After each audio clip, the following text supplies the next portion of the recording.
Amélioration du quotidien. Solidarité. Diversité. Curieux.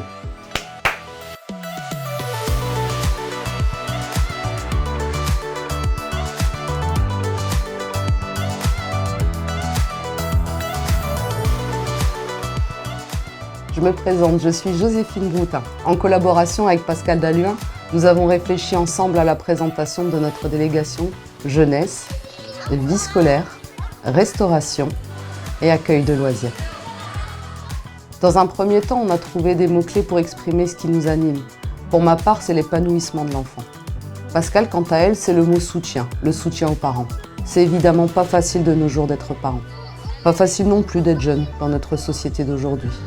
Grâce à notre délégation, nous essayons d'être au plus près des besoins de nos enfants.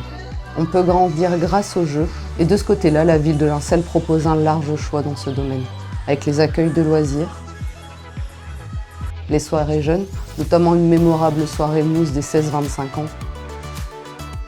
les ateliers cuisine et les activités d'art et loisirs dans les quartiers.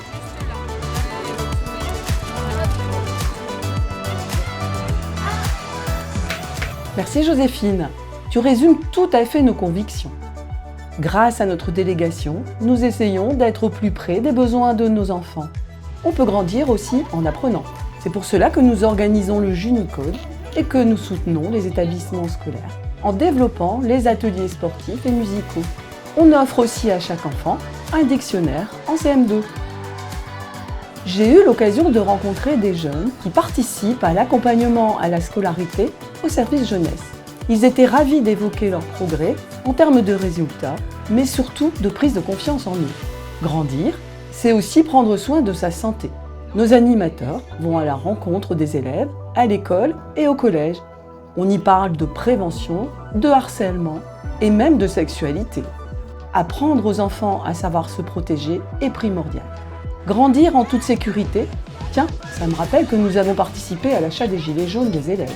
Respecter l'environnement, se maintenir en bonne santé en faisant du sport, c'est tout le sens de nos journées à pied, à trotte et à vélo. On va désormais organiser l'événement 2 fois par an à la demande des établissements scolaires et des parents d'élèves. J'avoue que je suis aussi assez fan de nos actions de solidarité qui permettent aux enfants de s'ouvrir à la diversité et à la différence. Nos actions tous égaux, tous différents, ce qu'il y a de sympa, c'est que tous les établissements scolaires y participent. Avec Joséphine, nous n'imaginons même pas travailler sans eux. Ce qui est formidable, c'est que privé et public travaillent ensemble. On se rejoint sur les mêmes valeurs en faveur des enfants. Cette année, il y a aussi eu le départ des 2 jeunes à vélo qui ont fait le tour de France. On a pu les suivre sur les réseaux sociaux. Sans oublier les 2 jeunes Lincellois qui ont fait le 4L Trophy au Maroc. Ils sont allés au bout de leurs rêves grâce au comité local d'aide au projet que nous avons mis en place avec nos partenaires. ALJ, CAF, Lincelles Culture et le Rotary Club. Ensemble, on va plus loin. La preuve, ils en ont fait des kilomètres. Finalement, pour les 9-15 ans, le conseil municipal des jeunes leur permet de réaliser leurs actions. Et les 16-25 peuvent bénéficier de l'aide au projet. Je ne peux pas finir sans vous parler de la formation BAFA, où les animateurs de la pause méridienne ont eu la chance de se former. Je veux quand même conclure. Nous sommes là, toutes les 2 avec le conseil municipal, à votre écoute. Parents, on souhaite être à vos côtés, à votre écoute également, pour ensemble faire grandir nos adultes de demain.